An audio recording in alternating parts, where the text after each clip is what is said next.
Good evening students. আজি এই ভিডিওত খুব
এতিয়া আমি আলোচনা কৰিম নাম্বাৰ 3 হৈছে OMR শীট সাবমিট টাইমিংৰ ওপৰত।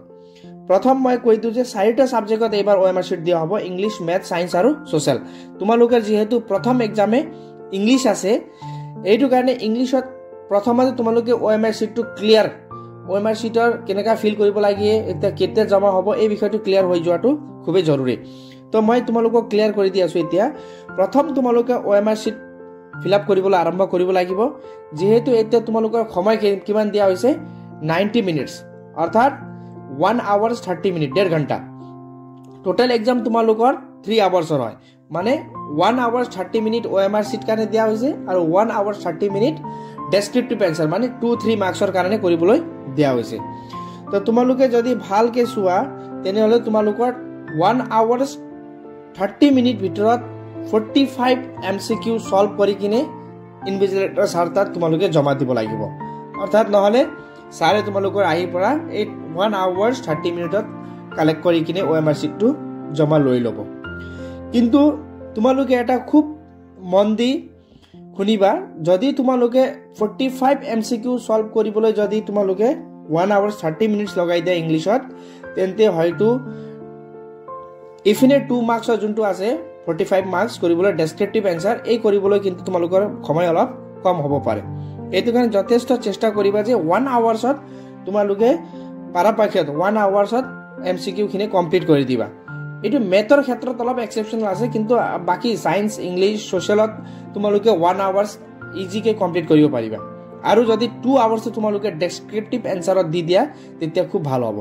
নহলে মই তোমালোকক আগতে কৈ দিছো যে হয়তো তোমালোকক 1 hours 30 minutes ডেসক্ৰিপটিভ এনসাৰ কাৰণে অলপ কম হ'ব পাৰে। এইটো কাৰণে বি এলাৰ্ট আগতে।